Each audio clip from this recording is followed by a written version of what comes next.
কোরআনুল কারীমের মধ্যে আছে, আল্লাহ তাআলা বলেন, নারীর সাথে অবৈধ সম্পর্ক স্থাপনকারী ব্যভিচারী, এই জিনাখোর, আল্লাহর কসম আল্লাহ বলছে, ইউদাআফ লাহুল আযাবু ইয়াউমাল কিয়ামা। ব্যভিচারী, জেনাকারী ব্যভিচারী। মনে রাখবা ছেলেরা, নারীর সাথে কেউ যদি কথা বলে সেও চোখের জেনা করে। নারীকে যদি কেউ হাত দিয়ে ধরে স্পর্শ করে সে হাতের জেনা, কথা বললে জবানের জেনা, কানে শুনলে তার কথা ভিন নারীর আওয়াজ অথবা তার ভালোবাসার বিশ্রী কথাবার্তা, অবৈধ কথা, তো এটা কানের জেনা। তার সাথে পায়ে হেঁটে এগিয়ে গেলে পায়ের জেনা। অন্তর দিয়ে কল্পনা করলে নারীকে নিয়ে, অন্তরের জেনা। আর লজ্জাস্থান দিয়ে জেনা করলে সেটাও জেনা। আল্লাহর কসম নবী বলছে সবটাই জেনা। চোখেরটাও জেনা, হাতেরটাও জেনা, পায়েরটাও জেনা, দিলেরটাও জিনা, মুখেরটাও জিনা, শব্দটাও, আবার লজ্জাস্থানেরটাও জিনা। অতএব যে কোনো স্বামী স্ত্রীর সম্পর্ক ব্যতীত ভিন নারী, ছবি হোক বাস্তবে হোক, নারীর সাথে যার সম্পর্ক, আল্লাহর কসম, রব্বে কাবার কসম, সে ব্যভিচারী, লম্পট, দুশ্চরিত্র, জেনাকার। আর আল্লাহ বলছে আমি তোরে ডবল ইউদাআফ অর্থ ডবল রিডবল শাস্তি দেব কিয়ামতের দিন। ওয়া ইয়াখলুদ ফীহি মুহানা, এবং আল্লাহ বলে তারে বেইজ্জতি কইরা, লাঞ্ছিত কইরা চিরস্থায়ী জাহান্নামে ফেলে দেব। দোস্ত আমার, মনে রাখো বাপ, আমি খোলামেলা বললাম, আমি পরিষ্কার বললাম। হাজারো ছেলে তোমাদের চেহারা দেখে বোঝা যায় ভাইয়া, এখানেও তোমরা অনেক ছেলে চেহারা দেখলে বোঝা যায় আজকের সারা দিনে এক ওয়াক্ত নামাজ পড়ো নাই। কেমনে এত বড় পাষাণ হইলা? আল্লাহকে এইভাবে কেমনে ভুলে গেলা? কেমনে ভুলে গেলা? কোরআন শরীফের আমি দুইটা কথা বলি। একটা কোরআন শরীফের আয়াত আছে, আমার বাপ আপনাদেরকেও শুনাই, আপনারা আপনাদের ছেলেদেরকে বইলেন। প্রয়োজনে ছেলেটাকে হাতে ধরে একটাবার চোখের পানি ফেলেন, মেয়েটারে হাতে ধরে চোখের পানি ফেলেন। আল্লাহ কোরআনে বলছে ফাবি আইয়ি হাদিসিম বাদাহু ইউমিনুন, 29 নম্বর পারায় সূরা মুরসালাতের মধ্যে এই আয়াতটা আছে। আল্লাহ বলে, বান্দা, এই 30 পারা কোরআন আমি নাজিল করেছি, আমার সর্বশ্রেষ্ঠ কথা এগুলো। 23 বছরে আমি আমার রাসূলের কাছে এগুলো নাজিল করেছি তোমাদের জন্য। এক একটা কথা বান্দা কোরআনুল কারীমের মধ্যে আমি বারবার বলছি, আকিমুস-সালাহ, আকিমুস-সালাহ, আকিমুস-সালাহ, 80 বারের চাইতে বেশি বলছি। ইয়া আইয়ুহাল্লাযীনা আমানু, হে ঈমানদারগণ, হে ঈমানদারগণ, 89 বার, 8, 9, 89 বার আল্লাহ এই শব্দ দিয়ে আমাদেরকে ডেকেছেন, হে ঈমানদারগণ, হে ঈমানদারগণ, হে ঈমানদারগণ।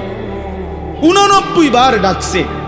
80 বারের চাইতে বেশি নামাজের কথা আল্লাহ বলছে, ইত্তাকুল্লাহ, ইত্তাকুল্লাহ, ইত্তাকুল্লাহ, ইত্তাকুল্লাহ, আল্লাহকে ভয় করো, আল্লাহকে ভয় করো, আল্লাহকে ভয় করো।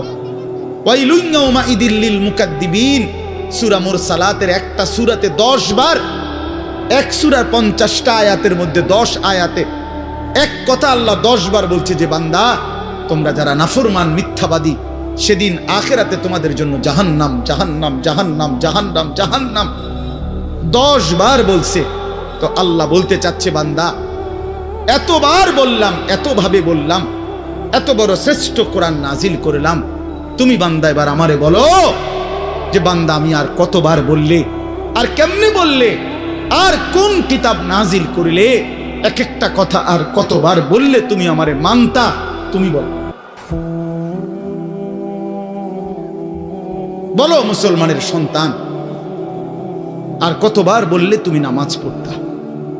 এই কথা যখন তোমার সামনে হাসরের ময়দানে ভাবে আল্লাহ জিজ্ঞেস করবে যে আর কতবার বললে বান্দা তুমি আমারে সেজদা করতা, কি জবাব দিবা বাপ? আর কতবার বললে তুমি সুদ ছাড়তা? 30 বছর মুসলমান সুদ খায়, 30 বছর টানা মুসলমান মিথ্যা বলে, 30 বছর মুসলমান প্রতিদিন ওজনে কম দেয়, এটা মুসলমান? 30 বছর ধরে মুসলমানের ঘরে প্রতিদিন রঙিন টেলিভিশনে নাচ গান নর্তকীর ছবি চলে, প্রতিদিন টেলিভিশন চলবে, এটা জিন্দেগি? এটাই জীবন? 60 বছর বয়স আপনি এখনো বিড়ি সিগারেট খাবেন? এটাই কথা ছিল। 60 বছর বয়স, এখনো আপনি চা দোকানে টেলিভিশন দেখবেন, এই কি কথা ছিল চাচা? হাহা, কবরে যাবেন কোন দিন? তাইলে মরণের কথা মনে পড়বে কোন দিন? যুবক ভাই বলো, 365 দিনে একটা বছর কোনোদিন ফজরের নামাজ পড়লা না, এ কেমন জিন্দিগি তোমার? তুমি আল্লাহরে এতটা ভোলা কেন ভুলে গেলা? এভাবে ছেড়ে দিলা কেন ভাই আমার? এই হলো একটা প্রশ্ন। আরেকটা প্রশ্ন হলো, লাকাদ মান্নাল্লাহু আলাল মুমিনিনা ইজ বাআসা ফীহিম রাসূলাম মিন আনফুসিহিম। আমার এটুকু কথা মনোযোগ দিয়ে শুনেন সবাই। নবী সাল্লাল্লাহু আলাইহি সাল্লামের ব্যাপারে আল্লাহ বলছে, বান্দা, হে আমার ইমানদার বান্দা, এই পৃথিবীর সমস্ত নিয়ামত আমি দিয়েছি সবার জন্য। আসমান, জমিন, চন্দ্র, সূর্য, আলো, বাতাস, রোদ, বৃষ্টি, হাসি, কান্না, আনন্দ, বেদনা, স্ত্রী, সন্তান, গাছ, ফল, ফুল, ক্ষেত, ফসল, টাকা পয়সা, জায়গা, জমি, এগুলো তো আমি সবাইকে দিছি।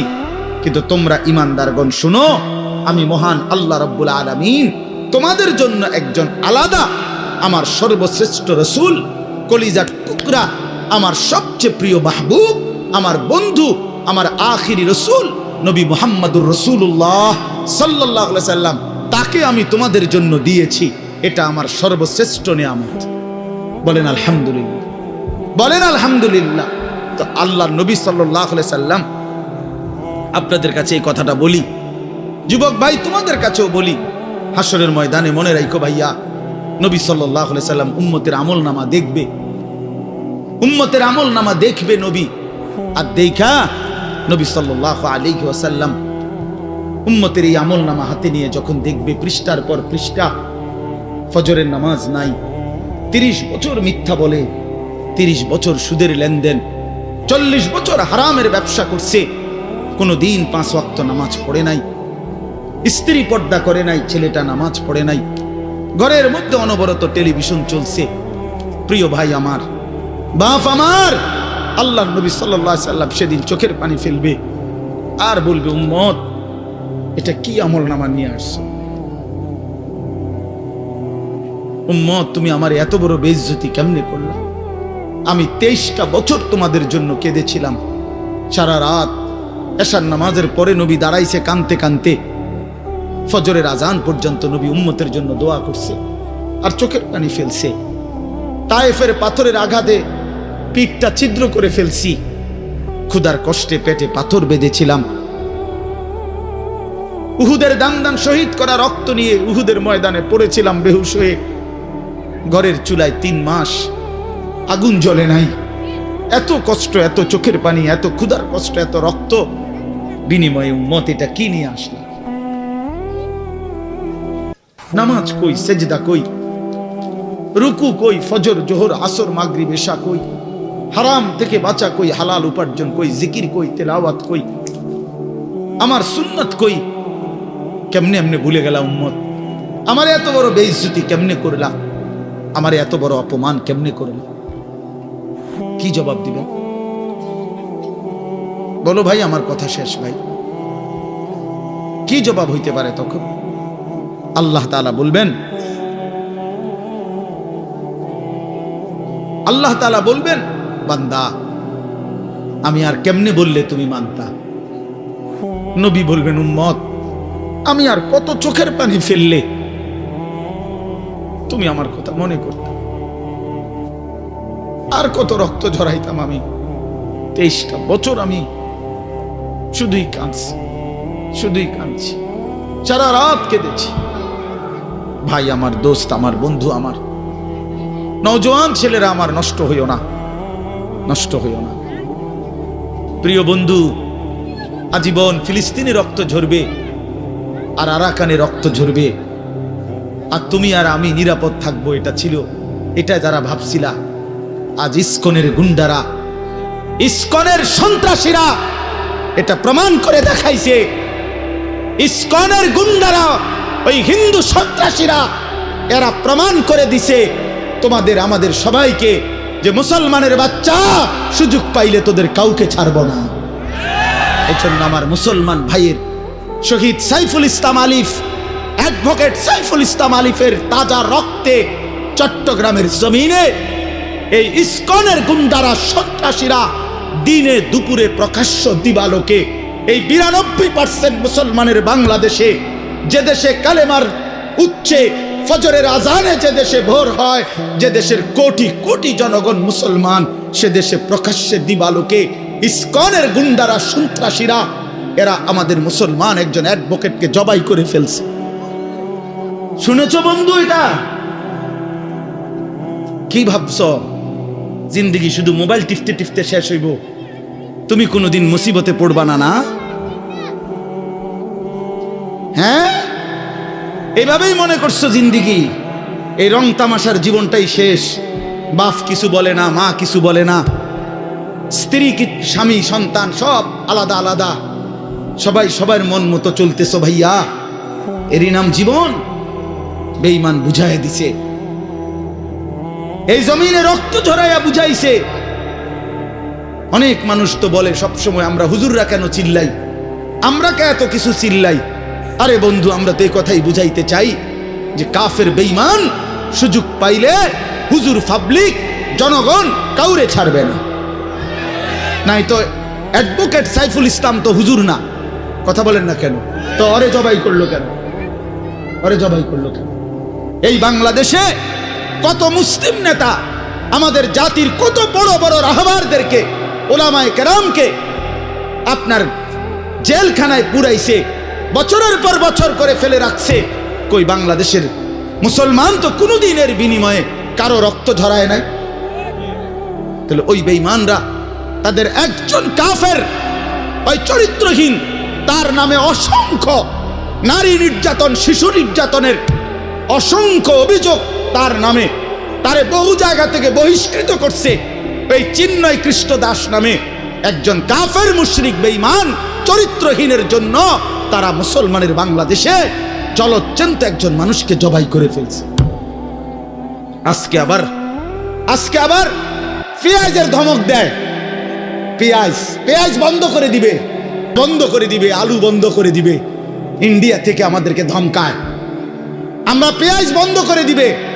আলু তার আব্বার, পেঁয়াজ কি ইন্ডিয়ার আব্বার? কথা বলো না মিয়া। তাইলে কিসের ভয় দেখায়? 110 কোটি জনগণ তাদের।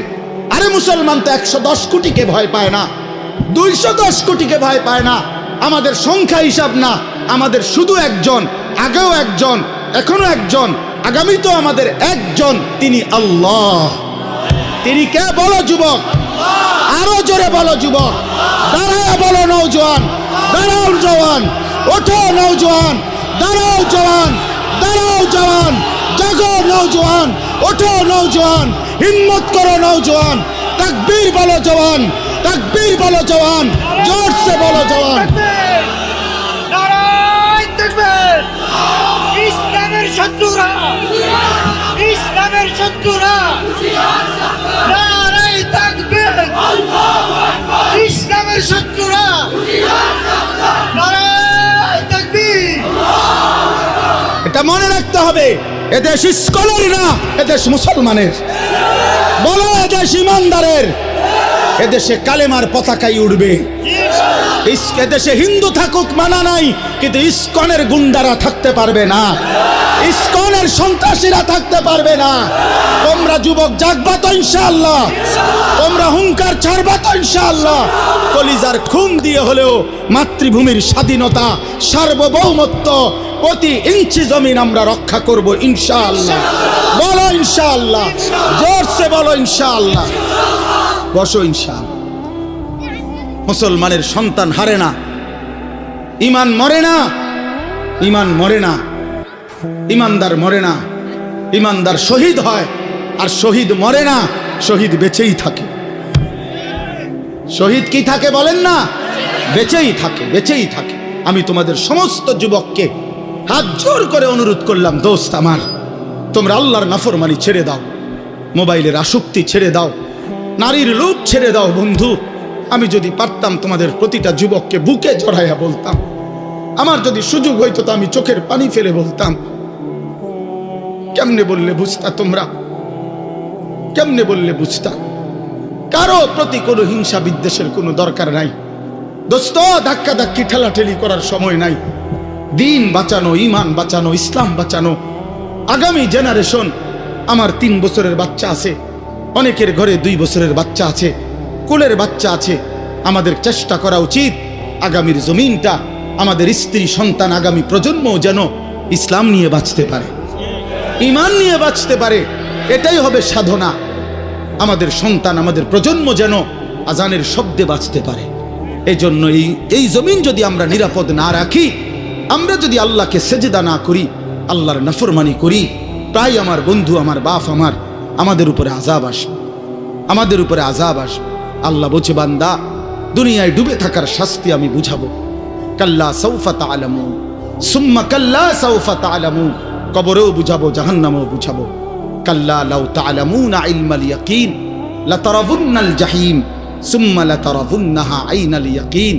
আল্লাহ বলেন, বান্দা, আজকে যদি কোরআন পড়ে, হাদিস পড়ে, ওলামায়ে কেরামের কথা শুনে, না দেখেই যদি কবর, হাসর, মিজান, ফুলসিরাত, আখিরাত বিশ্বাস করতা, ভালো হতো, ভালো হইতো। বান্দা, আজকে বিশ্বাস করলে, বুঝে নিলে, আমল করতে পারতা।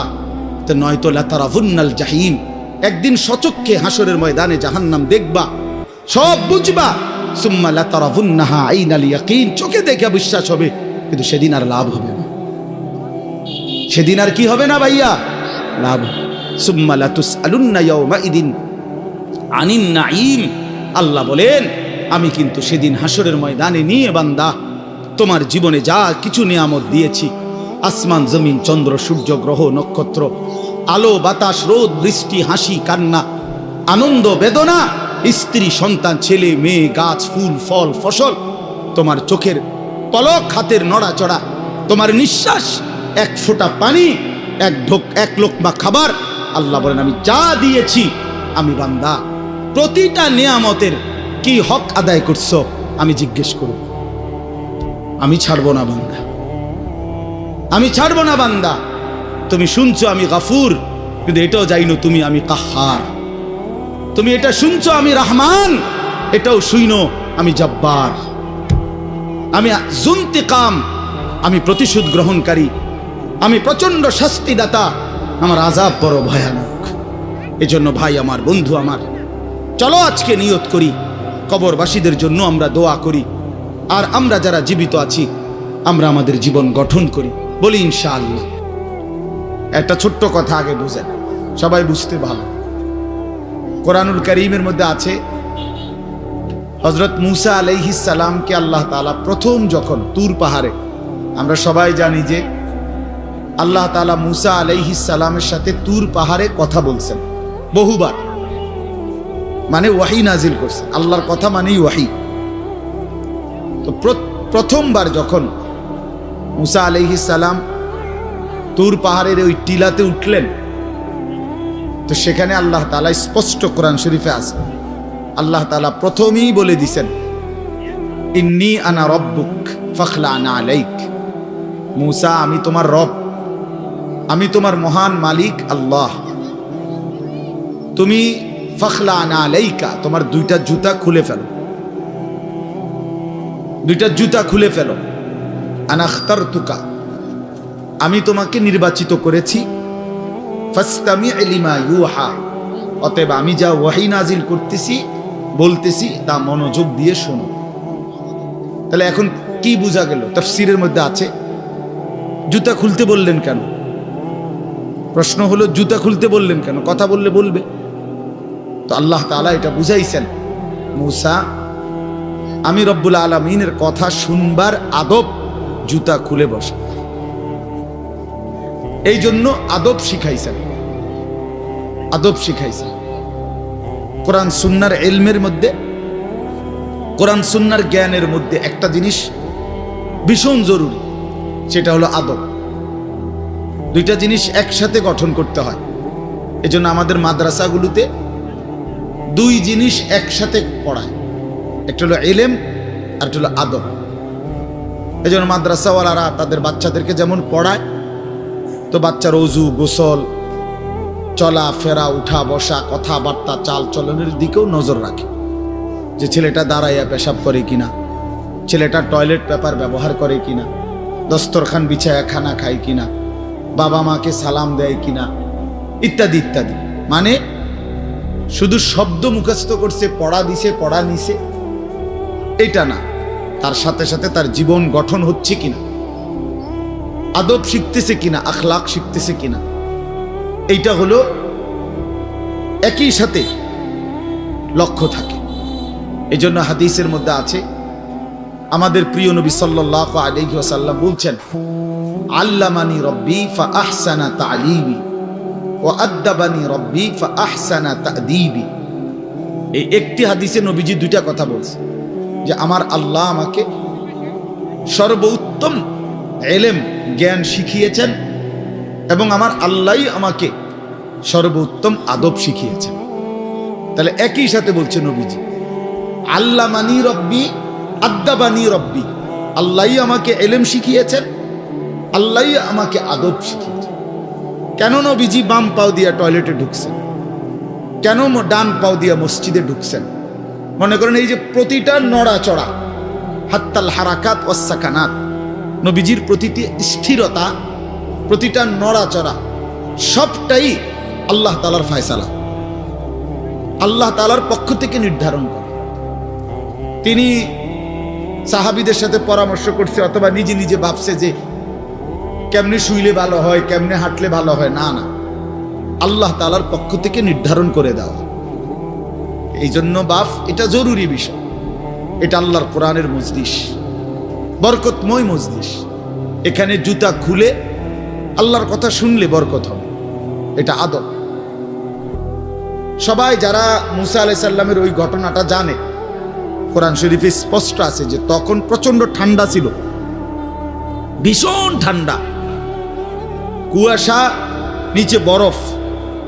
মুসা আলাইহিস সালামের স্ত্রী, ওই যে শোয়াইব আলাইহিস সালামের মেয়ে, যাকে তিনি 10 বছর পরে বিয়ে করে আনতেছিলেন, উনি প্রচন্ড শীতে কাঁপতেছিল। এই সময় মুসা আলাইহিস সালাম একটু আগুনের তালাশে তুর পাহাড়ের ওই টিলার মধ্যে উঠছিলেন। স্ত্রীকে বলছে, ইন্নী আনাস্তু নারা, আমি একটু আগুন তালাশ করে আনি, যদি আগুনটা আনতে পারি তাহলে আগুনের মধ্যে যদি তোমার শরীরে একটু সেঁক দাও তাহলে গরমটা আর শীতটা একটু কম লাগে। মানে সে শীতকালে আগুন দিয়ে আগের দিনে খুব ছিল, তাহলে বোঝা গেল এত ঠান্ডা, এত প্রচন্ড শীতে যে কাঁপতেছে। কিন্তু এরপরেও আল্লাহ তাআলা বললেন আগে জুতা খোলো। অথচ এই ঠান্ডার মধ্যে জুতা না খুললে ভালো ছিল, কিন্তু এরপরও আল্লাহর কথা শুনবার আদব, জুতা খুলে শুন। হাদিসের মধ্যে কথা স্পষ্ট আছে, আল্লাহর নবী সাল্লাল্লাহু আলাইহি ওয়াসাল্লাম কখনোই খাবার জুতা পরিহিত অবস্থায় খাইতেন না। জুতা পায়ে কখনোই তিনি খাবার খাইতেন না, বরং জুতা খুলে পিঠ সোজা রাইখা, মাথা নিচের দিকে নোয়াইয়া, 2 হাঁটু উপরের দিকে তুলে বিনয়ের সাথে আল্লাহর নবী সাল্লাল্লাহু আলাইহি ওয়াসাল্লাম খাবার গ্রহণ করতেন। নবীজি নিজে বলতেন, আকুলু কামা ইয়াকুলুল আবদ, একজন গোলাম তার মনিবের সামনে যেরকম বিনয়ের সাথে খানা খায়, আমি আমার মহান আল্লাহ পাকের সামনে এভাবে খানা খাই। ভাইয়া, আদব, আদব অনেক বড় জিনিস। আল আদাবু খাইরুন কুল্লু, আদব পুরাটাই কল্যাণ। রাসূলুল্লাহ সাল্লাল্লাহু আলাইহি ওয়াসাল্লাম বলছেন, মা নাহালা ওয়ালিদুন ওয়ালাদাহু মিন নুহলিন মিন আদাবিন হাসান। তোমরা তো বাংলাটা বুঝলা না, জুতা যেহেতু খুলবা না ভাই, তো বাইরে চলে যাও।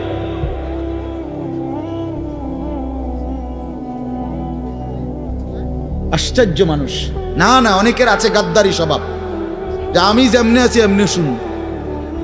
এটা সিধা করতে হবে। জিন্দেগি যদি সোজাই না হয় তো বললাম কারে, বললাম কাকে? শুধুই কেবল ভাইয়া শুনলাম, একজনের পরিচিতি আছে, একজনের জনপ্রিয়তা আছে, একজনের সুর আছে, একজনের টান আছে, একজনের জোরে গলার আওয়াজ আছে, তো এই কারণে জড়লাম। কি ফায়দা এতে ভাই? কথা বোঝেন নাই? আমারে মনে করেন 1 কোটি মানুষ চিনে, তো আপনার লাভ কি?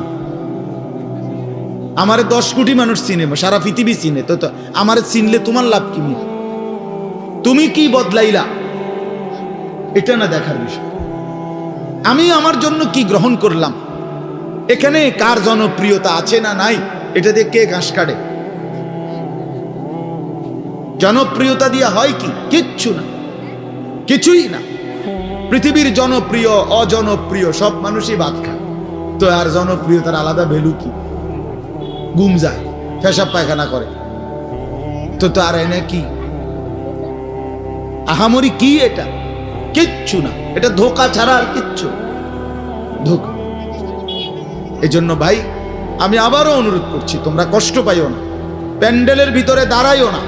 আমি অনুরোধ করলাম কমপক্ষে প্যান্ডেলের ভিতরে ভাই মাহফিলের যেই যুব সমাজরা আয়োজন করছো ভাই, তোমাদের কাছে অনুরোধ আমার, তোমরা কয়েকজন কমপক্ষে স্বেচ্ছাসেবকের দায়িত্ব পালন করো।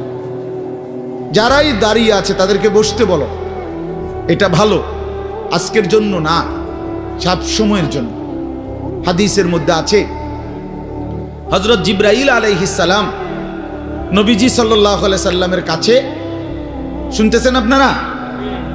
নবীজির কাছে যখন হযরত জিবরাইল মানুষের আকৃতিতে আসতেন, জিবরাইল আলাইহিস সালাম কখনো কখনো তার মূল আকৃতিতে অদৃশ্যভাবে ওহী নাজিল করতেন কোরআন, আবার কখনো কখনো মানুষের সুরত ধরেও নবীজির সামনে আসতেন। হাদিসে কথা স্পষ্ট আছে যে যখনই জিবরাইল মানুষের আকৃতিতে নবীজির কাছে আসতেন, তো নবীজির সামনে এসে আদবের সাথে বসতেন। কিভাবে বসতেন? হাদিসের এই শব্দটা পর্যন্ত আছে, ফাসনাদা রুকবাতাইহি ইলা রুকবাতাইহি। মানে করেন নবীজি এদিকে ফিরা, তো জিবরাইল ওইদিকে মুখোমুখি মুখোমুখি বসতেন, এভাবে যে উভয়ের হাঁটু বরাবর, বুক বরাবর, চোখ বরাবর, এইভাবে মনোযোগ দিয়ে জিবরাইল আলাইহিস সালাম নবী সাল্লাল্লাহু আলাইহি সাল্লামের সামনে বসতেন। এরপরে তিনি বিভিন্ন বিষয় বলতেন, শুনতেন, নবীজির সাথে কথা বলতেন। তাইলে আদব এটা। আল্লাহর কোরআনের সামনে, রাসূলুল্লাহ সাল্লাল্লাহু আলাইহি সাল্লামের হাদিসের সামনে সর্বোচ্চ আদবের সাথে বসতে হয়, সর্বোচ্চ। এটা বসা, এটাই নিয়ম।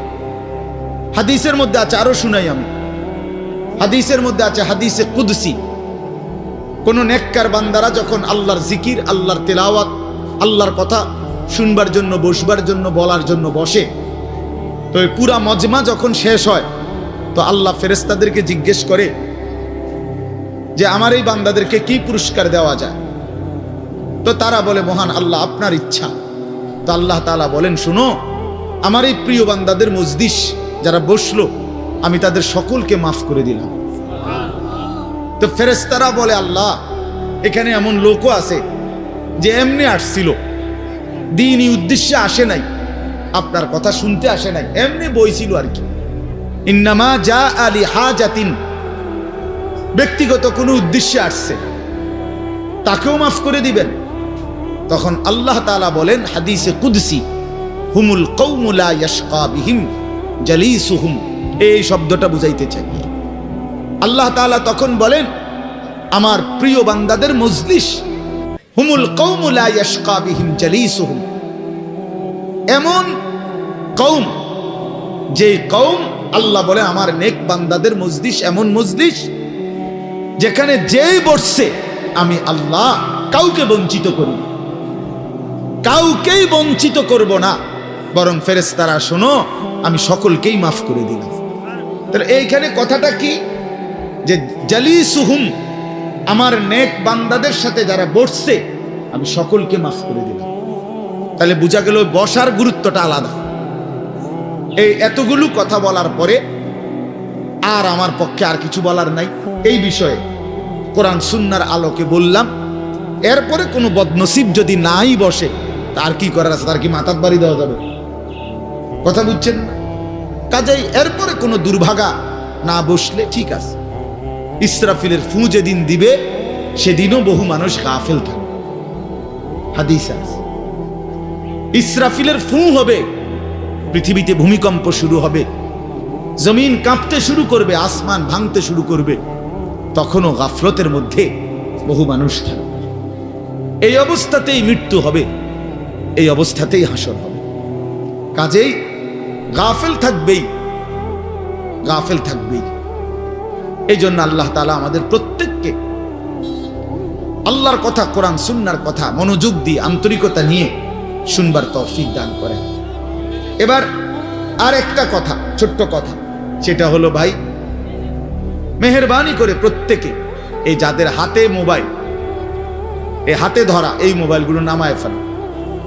আল্লাহর ওয়াস্তে আমার এই কথাটা রাখো, ভালো হবে। আমি তোমাদের কল্যাণের জন্য বললাম। আল্লাহর ওয়াস্তে এই হাতের মোবাইলটা অল্প একটু সময়ের জন্য আমি অনুরোধ করলাম, এটা নামাইয়া এটা বন্ধ করে দাও। এমনি শুনো, চেহারার দিকে তাকাইয়া শুনলে দোস্ত ভালো হবে, মনোযোগ বাড়বে, দিলে কথা জমে। শুধু মোবাইলটা ধরে রাখলে একটা বড় সমস্যা হলো নিজের অন্তরের মধ্যে যেখানে থাকে এটা যে আমার মোবাইলে উঠতেছে কিনা, সেই জন্য সারাক্ষণ নজর এটার দিকে থাকে। আর একটা মনোবিজ্ঞানীদের একটা কথা হলো, মানুষের অন্তর একসাথে দুই জিনিস ভাবতে পারে না। এটা একটা কি পরীক্ষিত কথা। দিলে একই মুহূর্তে দুই জিনিস ভাবে না, এটা রাইখে তোমার আরেকটা ভাবতে হবে। তাহলে এখন যেহেতু তোমার ফিকিরে মনোযোগ মোবাইলটাতে উঠতেছে কিনা ঠিক মতো, তাহলে আর নিজের জন্য কিছু গ্রহণ হবে না। মোবাইলে উঠছে ঠিক আছে, সুন্দর, আওয়াজও ক্লিয়ার হয়েছে, পুরা বয়ানটাও উঠছে, তো এরুন তো ওয়াজ লাখ লাখ আছে মোবাইলে। তো নিজের জন্য কি হলো? আমার দিলের জন্য আমি কি নিলাম? আমার নিজের জন্য আমি কি নিলাম? এই জন্য দোস্ত, এটা জরুরি বিষয়, এটা গুরুত্বপূর্ণ বিষয় যে নিজের জন্য গ্রহণ করা। তু আগার মেরা নিহি বানতা না বান, আপনা তো বান। ভারতীয় উপমহাদেশের একজন বিখ্যাত বুজুর্গ বলছেন, সৈয়দ আবুল হাসান আলী নদভী রহমতুল্লাহ আলাই, হে যুবক, যদি তুমি মানুষের কল্যাণ, সমাজের কল্যাণ, কারো কোনো উপকার যদি করতে নাও পারো, আপনা তো বান, নিজের ভালোটুকু তো করো, নিজের কল্যাণটা তো কমপক্ষে ভাবো, নিজেরে কমপক্ষে সুন্দর বানাও। আমি কে? আমি কোত্থেকে আসলাম? আমারে কে বানাইলো? আমি কোত্থেকে আসলাম? কেন বানাইলেন? আমি ফিরে যাব কোথায়? প্রতিনিয়ত দোস্ত, বন্ধু আমার, বাপ আমার, যে মানুষগুলো কবরে চলে যায়, তাদেরকে কে নিয়ে যাচ্ছে? কেউ তো নিজের থেকে মরতে চায় না, আত্মীয় স্বজনও তো কারো মৃত্যু চায় না, কিন্তু একজন অদৃশ্য মালিক নিয়ে যাচ্ছে। কেন নিয়ে যায়? কেন নিয়ে যাচ্ছেন? কোথায় নিয়ে যাচ্ছেন? এজন্য প্রিয় বন্ধু, বাপ, এটা আমাদের ভাবা উচিত। এতটুকু যে আমি নিজের কমপক্ষে ভাবি, আপনা তো বান। কোরআনুল কারীমে আল্লাহ বলছে, ইয়া আইয়ুহাল্লাযীনা আমানু আলাইকুম আনফুসাকুম, হে ঈমানদারগণ, মুমিনগণ, তোমরা নিজেকে নিয়ে নিজেকে সাজাও, গড়ো। আলাইকুম আনফুসাকুম, নিজেকে মজবুত করে ধরো, নিজের ভালোটুকু করো, নিজের সৌন্দর্যটুকু বুঝো। কোরআনুল কারীমে আল্লাহ বলছে, ভাইয়া, ওয়ালা তুলকু বিআইদিকুম ইলা তাহলুকা, হে আমার বান্দা, নিজেকে নিজে ধ্বংস করে দিও না, নিজেকে নিজে বরবাদ করে দিও না। একটা মোটর সাইকেল, অনেক ছেলে পেলে, আমি প্রায় সময় বলি, আমার এতটা মায়া লাগে যে হায়, নিজে একটা মোটর সাইকেল এইভাবে চালায়, মনে হয় একটা কুত্তাও এইভাবে দৌড়ায়, এত দ্রুত গতি। আহা সন্তান, অ্যাক্সিডেন্ট করলে তো তোমারই পাওটা ভাঙ্গা যাবে, অ্যাক্সিডেন্ট করলে তোমার মাথাটা ফাইটা যাবে, অ্যাক্সিডেন্ট করলে তুমি তো রক্তাক্ত হয়ে যাবে। এতটুকু ভালো যদি না বুঝে এই পাগল, এই মাতাল, কি পরিমাণ মাতাল, এ কি পরিমাণ মাতাল। খুব জোরে চালাইলে মানুষে দেখবো, মানুষে দেখতে দেখতে তো তুমি গেছোই গা, তো কি দেখতো মানুষ? এটা দেখবো কি? তা তুমি দেখবার আগে তো তুমিই তো দৌড় দিছো কুত্তার মতো, তো তোমার কি তা চাইতো মানুষ? কি দেখবো এটা? এটা দেখার কি আছে এটাতে? আস্তাগফিরুল্লাহ, আস্তাগফিরুল্লাহ। এরকম অসংখ্য বিষয় আছে যে তুমি যদি মনে করো দিবানিশি চরিত্রহীনতার মধ্যে ডুবে গেলা, উলঙ্গ ছবি, নর্তকীর নাচ, জেনা, ব্যভিচারের দৃশ্য দেখলা, সারা রাত সারা দিন মোবাইলে, প্রিয় বন্ধু আমার, ভাই আমার, তুমি একবার ইনসাফের সাথে ভাবো যে এর পরিণতিতে তোমার হালাত কি হবে। তোমার শরীর, তোমার যৌবন, তোমার যৌন শক্তি, তোমার যৌবনের সক্ষমতা, এটা যখন প্রয়োজনের মুহূর্তে হারায় যাবে, তুমি যখন ফকির হইবা, তুমি যখন ফকির হয়ে যাইবা, একদিন শরীরের সক্ষমতার অভাবে যখন ধুকে ধুকে কাঁদবা, দুনিয়া তো বেইজ্জতি, আখেরাত বেইজ্জতি, তো কি হবে সে? কে তোমার খবর নিবে? কে কার খবর নেয়? স্বার্থপর এই দুনিয়ায় কেউ কারো খবর নেয় না দোস্ত। এই স্বার্থপর দুনিয়ায় কেউ খবর নেয় না। তুমি যেদিন মরে যাবা, আমি যেদিন মরে যাব, সেদিনও পৃথিবীতে সূর্য উঠবে, চাঁদ উঠবে, এই গাড়ি চলবে, সিএনজি চলবে, অটো চলবে, দোকানপাট খুলবে, ব্যস্ত মানুষ সব বাজার ব্যবসা ঠিকই চলবে, সব দৌড়াচ্ছে, শুধু আমি নিস্তব্ধ, শুধু আমি থেমে গেলাম। আমার হাত আর নড়ে না, পা আর নড়ে না, আমার আর চোখ খোলে না, আমার আর জিন্দিগির কোনো স্পন্দন নাই। এরই নাম দুনিয়া, এরই নাম দুনিয়া। বিকাল বেলা যারা জানাজা পড়ছে, এই স্ত্রী ছেলে কাঁদছে সারাদিন বাপের জন্য, স্বামীর জন্য, এই মানুষগুলোই রাত্র 9টায় আবার পাশের বাড়ির থেকে রান্না করে আনছে, এরাই পেট ভরে ভাত খাইতেছে। এরই নাম দুনিয়া, এর নাম দুনিয়া, এর নাম দুনিয়া। এই মানুষগুলো তো একদিন উপাস থাকলো না, আপন সন্তান, আপন স্ত্রী, তাহলে ধোকার এই দুনিয়া কার জন্য সাজাইল? কার জন্য বলে? বলে কার জন্য? ইয়ালামুনা যাহিরাম মিনাল হায়াতিদ দুনিয়া ওয়া হুম আনিল আখিরাতি হুম গাফিলুন। আল্লাহ বলে, বান্দা, দুনিয়ার জীবন তো খুব বুঝলা, কিন্তু আখিরাতের ব্যাপারে গাফিল হয়ে রইলা। আমার ছেলেরা, তোমরা বলো ভাই, তোমরা যারা খোদার 365 দিনে একটা বছরে কোনোদিন ফজরের নামাজ কোনোদিন পড়ো নাই, তোমার এই পরিণতি, তোমার এই গন্তব্য শেষ কোথায়? তুমি বলো ইনসাফের সাথে, তোমার বিবেককে। প্রিয় বন্ধু, 1 মিনিটের জন্য আমি তোমার বিবেককে বললাম, তুমি বলো, সারাদিন যে উলঙ্গ ছবি দেখলা, সারা রাত যে নর্তকীর ছবি দেখলা, এরপরে তোমার গন্তব্য কোথায়? থামবা কোথায়? তুমি কোথায় গিয়ে থামবা? তোমার পরিণতি কি? তোমার টার্গেট কি? এই নাচ, এই গান, এই ছবি, এই জেনা, এই ব্যভিচার, এই মদ, এই জুয়া, এই ফেন্সিডিল, এই ইয়াবা, আরে নাফরমান, তোরে শেষ পর্যন্ত কোথায় গিয়ে থামাবে? তোরে একটা জানোয়ার ছাড়া, একটা কুকুর বিড়াল ছাড়া, একটা হাইওয়ান ছাড়া আর কিচ্ছু বানাবে না। তোরে একটা নর পশু বানায় দিবে। চরিত্রহীন মানুষ থাকে না, লম্পট কোনোদিন মানুষ হয় না। মদখোর, নেশাখোর, জুয়ারি, ফেন্সিখোর, বাবাখোর, ডাইলখোর, ইয়াবাখোর, ফুট্টাখোর, হারামখোর, ওই মানুষ থাকে না, ওই জানোয়ার হয়ে যায়। জানোয়ার, জানোয়ার হয়ে যায় বেটা, জানোয়ার হয়ে যায়। যে কপাল সেজদা দেয় না, সেই কপাল, যে মানুষ মানুষ হয়ে সেজদা দেয় না, আল্লাহর কসম, আল্লাহ তাআলা কোরআনে বলছে, ইবলিস তুই সেজদা দিলি না, আজকের থেকে তুই শয়তান।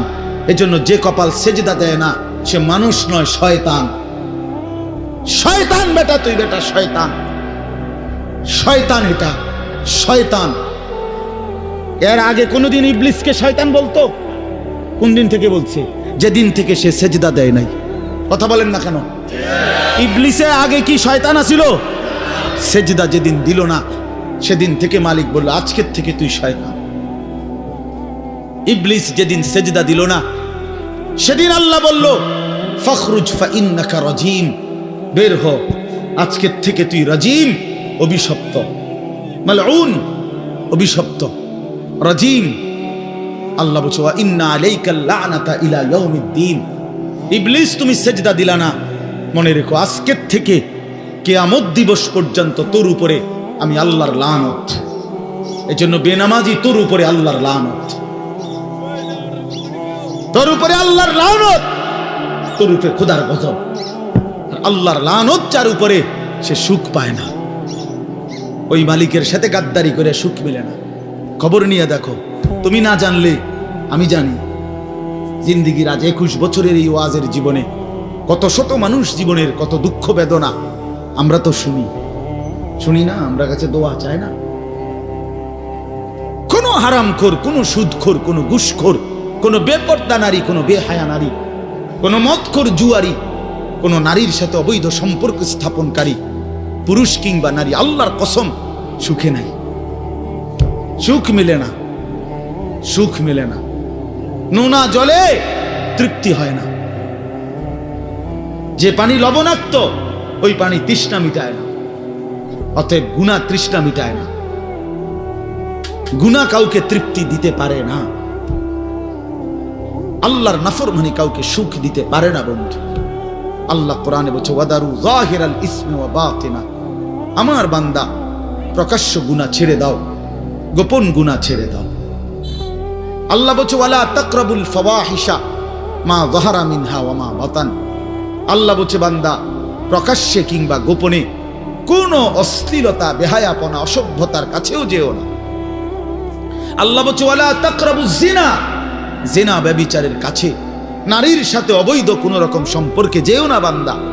ইন্নাহু কানা ফাহিশা, এটা বড় বেশি অশ্লীলতা। ওয়াসাআ সাবিলা, এটা বড় মন্দ পথ। হায় যুবক, ভুল করে না। ওই নারীর ফাঁদে একদিন তোমার সে জাহান্নামে পৌঁছায় দিবে, একদিন তোমারে কবরে পৌঁছায় দিবে। সে তোমারে সুখ দিবে না। চরিত্রহীন নারী সুখী হয় না। যার নিজের সুখ নাই তে তোমারে কি সুখ দিবে? সুখ দিবে কিভাবে? সিনেমার নর্তকী সুখ দিবে কিভাবে? সে নিজে তো সুখে নেই, সে তো সুখে নেই। এই জন্য এটা জরুরি। বাবাদেরকেও বলি, হায়াতের 60 বছরেও যারা গুনাহ ছাড়তে পারেন নাই, মনে রাখেন বাপ, দেখা যায়, কবর দেখা যায়। চলেন এবার তর্জমাটা শুনেন, তাইলেই আমার কথা শেষ। একটু দেখেন কোরআনুল কারীমের 30 নম্বর পারা 102 নম্বর সূরা, সূরাটার নাম আত-তাকাসুর। ছোট্ট একটা সূরা, 8টা আয়াত আমি তেলাওয়াত করছি। এই ছোট্ট সূরাটার তর্জমা বলেই আমি আমার কথা শেষ করে ফেলবো ইনশাআল্লাহ। আল্লাহ তাআলা আমাদেরকে তৌফিক দান করুন। এই সূরাটার একটা ছোট্ট প্রেক্ষাপট আছে, কেন নাজিল হলো। এটারে আরবিতে শানে নুজুল বলে। অর্থ হলো শানে নুজুল হলো, কেন নাজিল হলো সূরাটা। রাসূলুল্লাহ সাল্লাল্লাহু আলাইহি ওয়াসাল্লামের জামানায় মক্কায় কুরাইশ বংশের লোকেরা, নবীজির বংশের নাম হলো কুরাইশ বংশ নাকি? এই কুরাইশ বংশের মধ্যে আবার ছোট ছোট গোত্র ছিল। এই ছোট গোত্র, মনে করেন আমার দাদা তো প্রথম, ধরে নিলাম আমগো এই বাড়ি মনে করেন, তো আমার দাদা ছিল প্রথম, দাদা বাড়িটা বাঁধছে, কথার কথা। তো এখন আমার দাদার 4 ফুট, মানে আমার বাপ চাচারা 4 জন। তো আগে তো দাদার সাথে বাপ চাচারা 4 জন একসাথেই ছিল। তো দাদা মরে গেল, এখন বাপ চাচাদেরও সংসার বড় হয়ে গেল, ফলে এখন সবাই আবার আলগা আলগা আরো জায়গা জমি কিন্না ডাইনে বামে গদ্দুয়ার করছে, আরো বাড়িঘর বাড়ছে। এখন চাচার বাড়িও আলাদা নামে পরিচয়, জেডার বাড়িও আলাদা নামে পরিচয়, আমগো বাড়িটাও কি আলগা নামে পরিচয়, এমন আছে না? এই আর কি। তো প্রথমত তো বড় বংশটা পুরাটার নাম হলো কুরাইশ, কিন্তু এরপরে আবার এর অধীনে ধীরে ধীরে ছোট ছোট আরো গোত্র ছিল, আরো বংশ ছিল। এই যে ছোট বংশ যেগুলো ছিল, এরা প্রতিনিয়ত, এদের একটা বদভ্যাস ছিল যে এরা নিজেদের মধ্যে অবসর পাইলেই নিজেদের ক্ষমতা, প্রভাব, প্রতিপত্তি, অর্থ সম্পদ, স্ত্রী পরিজন, সন্তানাদি, বংশধর, কার কদ্দুর কত বেশি দুনিয়া, এই নিয়ে নিজেদের মধ্যে বড়াই করত, প্রতিযোগিতা করত, তর্কাতর্কি করতো আর কি। হ্যাঁ, নিজেদের মধ্যে বিতর্ক করত। আমার চাচা এই, আমার জ্যাঠা এই, আমার মামা এই, আমগো বাড়িতে এত আছে, টাকা এত, বাড়ি এত, জায়গা এত, জমি এত, তোরার কিতাবে না। এগুলো আমাদের মধ্যে হয় না এমন? এরকম ওরা প্রচন্ড ভাবে এইটা নিয়ে বিতর্ক করত।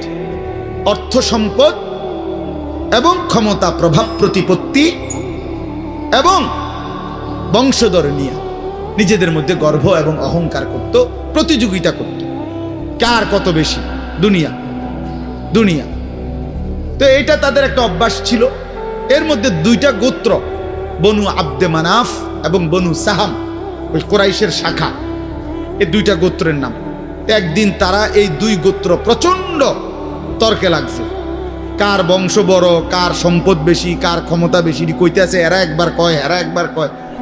এই বলতে বলতে যার জের বড়ত্ব, দুনিয়ার অহংকার, দুনিয়া বাড়ানোর এই নেশা বুঝাইতে বুঝাইতে এক পর্যায়ে ওই বনু সাহাম একটা গোত্র, তারা বনু আব্দে মানাফ এই পরিমাণ বলছে যে তারা হিসাব করছে যে আমগো কইমা যাইতে আছে, মানে এরা হাইরা যাবে হিসাবে, এরার থেকে মানে হিসাব দিতে গিয়া আর মিলাইতে পারতেছে না, এগো বাইরে গেছে।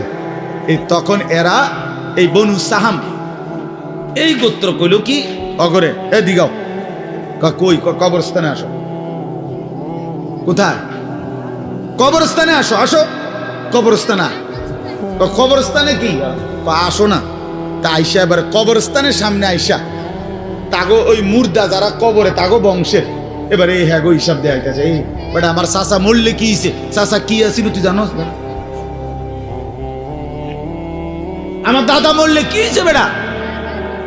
হ্যাঁ, আমার দাদার ভয়ে দাদা নিজে কাঁদতো বেটা। তার মানে এবার অহংকার করতে করতে দুনিয়ার বড়াই বুঝাইতে বুঝাইতে জীবিত দিয়ে আর হিসাব না মিলাইতে পাইরা কই গিয়া পড়ছে? কবরস্থানে গিয়া পড়ছে। এদের এই মন্দ আচরণ আল্লাহ তাআলা নারাজ হয়ে আল্লাহ তাআলা তখন এই আচরণের কারণে কোরআনুল কারীমের এই সূরাটা নাজিল করছেন। 102 নম্বর সূরা আত-তাকাসুর নাজিল করে আল্লাহ বললেন, হায় বান্দা কি করছো, করছোটা কি? এইনি কাজ ছিল, এইনি কথা ছিল তোমাদের। দুনিয়া বাড়ানোর নেশা, দুনিয়ার প্রতিযোগিতা, সম্পদ, বংশধর, এই গর্ব, এই বড়াই, এই হিসাব তোমাদেরকে ডুবাইয়া দিল, আখিরাত তো ভুলাইয়া দিল। এই তখন আল্লাহ তাআলা বলেন, কি বলেন শুনেন, আলহাকুমুত তাকাসুর। আলহাকুম এই শব্দের দুইটা অর্থ, শাগালাকুম ও আনসাকুম। আল্লাহ তাআলা বলেন, হায় আলহাকুম তোমাদেরকে ব্যস্ত করে ফেললো দুনিয়া, আর আনসাকুম আল আখিরা তোমাদেরকে আখিরাত ভুলাইয়া দিল। তোমরা কবর ভুলে গেলা, হাসর ভুলে গেলা, পরকালের হিসাব ভুলে গেলা, আখিরাত ভুলে গেলা, আর দুনিয়ার মধ্যে ডুবে গেলা। কি কারণে ডুবলা? কি কারণে আখিরাত ভুললা? আত-তাকাসুর এই বাড়ানোর প্রতিযোগিতা, অর্থ সম্পদ, ক্ষমতা, বংশধর, টাকা পয়সা, মাল দৌলত, এগুলো বাড়ানোর নেশা তোমাদেরকে আখিরাত ভুলাইয়া দিল আর দুনিয়ার মধ্যে ডুবাইয়া ফেললো, ব্যস্ত করে ফেললো। হাত্তা জুরতুমুল মাকাবির। আল্লাহ বলেন, হায় বান্দা এক পর্যায়ে কবরস্থানেই পৌঁছে গেল। এর ডাইরেক্ট কথা, শেষ পর্যন্ত কবরস্থানে চলে গেলা। অহংকার করতে করতে, বড়াই করতে করতে, দুনিয়া সাজাইতে সাজাইতে, দুনিয়া মিলাইতে মিলাইতে।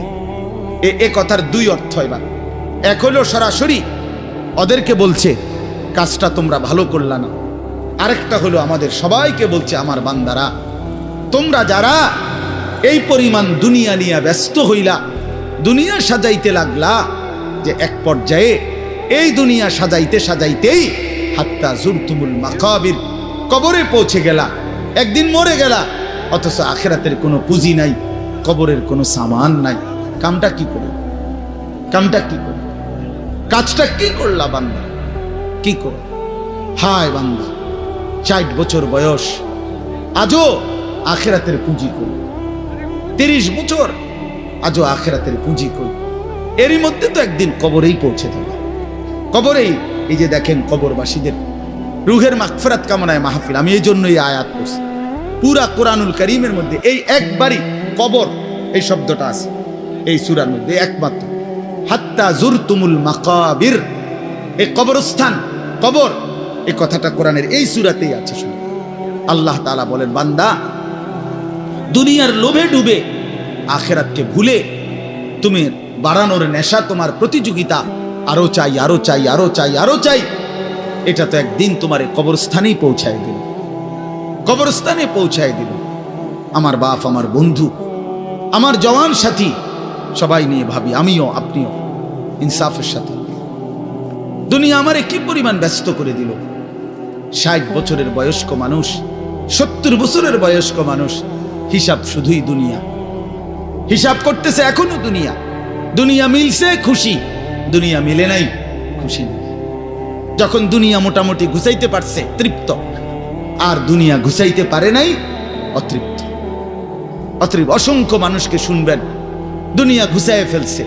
3টা ছেলে বিদেশ পাঠাইছি হুজুর, 4টা মেয়ে বিয়ে দিছি, বাড়িতে একটা বিল্ডিং করছি, 4টা রুম, ভিতরে 2টা বাথরুম, আল্লাহর রহমতে রাস্তার লগে কুদ্দুর জায়গা কিনছি, ব্যাংকেও কিছু টাকা পয়সা জমছে, বাজার সদাই কইরা খাইয়া পইরা আল্লাহর রহমতে আমনগো দোয়ায় 10 জনের দোয়ায় ভালো আছে, খালাস জিন্দেগি মিলে গেছে, জীবনের টার্গেট অর্জন হয়ে গেছে। চাচা চাচা তৃপ্ত, 60 বছরের বয়স্ক বাবা তৃপ্ত হয়ে গেছে, তার পৃথিবীতে আসার উদ্দেশ্য অর্জন হয়ে গেছে।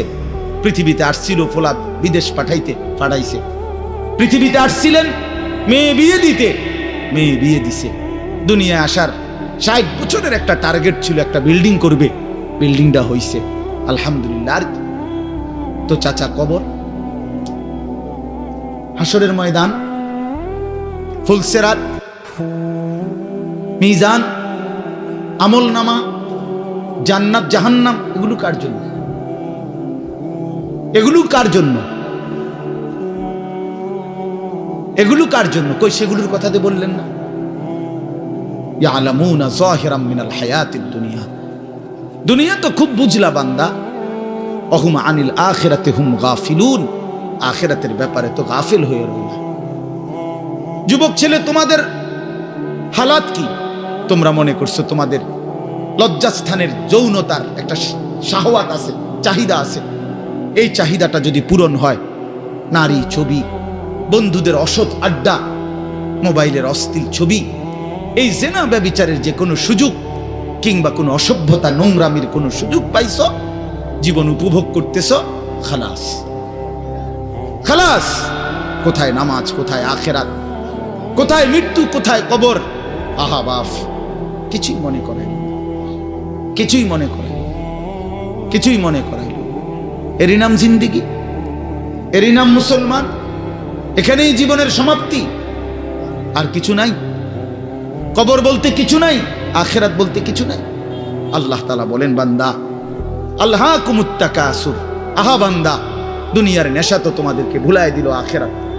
হাত্তা জুরতুমুল মাকাবির, এরই মাঝে তো একদিন কবরেই পৌঁছে গেল।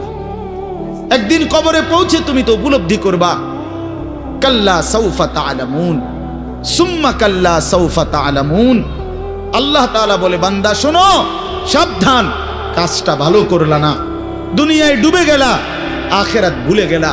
সাউফা তা'লামুন 2 বার বলছে একটা কথা আল্লাহ, অল্প সময়ে তুমি জানতে পারবা, অল্প সময়ে তুমি জানতে পারবা। তাফসীরের মধ্যে লিখছে 2 বার কেন বলল আল্লাহ? আল্লাহ বলেন, হে নাফরমান বান্দা, তোমারে আমি একবার কবরে আযাব দিয়া বুঝাবো তোমার এই নাফরমানির পরিণতি কি, আরেকবার হাসরে নিয়া জাহান্নামের আযাব দিয়া বুঝাবো তোমার এই নাফরমানির পরিণতি কি। তুমি সেদিন বুঝবা বান্দা, আমার কবর কি, আমার আখিরাত কি।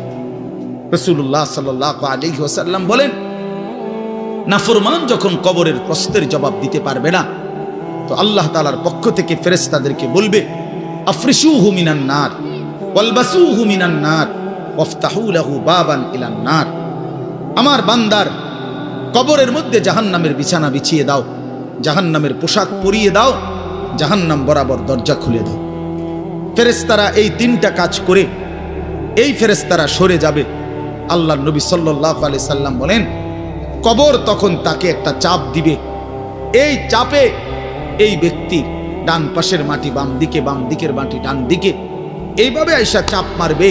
আল্লাহ রসুল বলে, ডান পাশের হাড্ডি, পাঁজরের এই সাটনার হাড্ডি ভাঙ্গা বাম দিকে ঢুকে যাবে, বাম দিকের গুলো ডান দিকে। উদাহরণ দিয়ে বুঝাইছে নবী, হাত্তা তাখতালিফা আদলাউহু, এভাবে 2 আঙ্গুল যেমন একটার একটার মধ্যে ঢুকে যায়, হাড্ডি পাঁজরের গুলো এইভাবে একটার একটার সাথে ঢুকে যায়। আল্লাহ নবী সাল্লাল্লাহু আলাইহি সাল্লাম বলেন, ওয়া ইউকাইয়াদু লাহু মালাকুন আবকামু ওয়া আসাম্মু ওয়া আ'মা। তার কবরে এরপরে নাফরমানের কবরে একজন ফেরেশতা পাঠানো হবে। এই ফেরেশতা 3টা গুণ, এই ফেরেশতা বোবা, এই ফেরেশতা বধির, এই ফেরেশতা অন্ধ।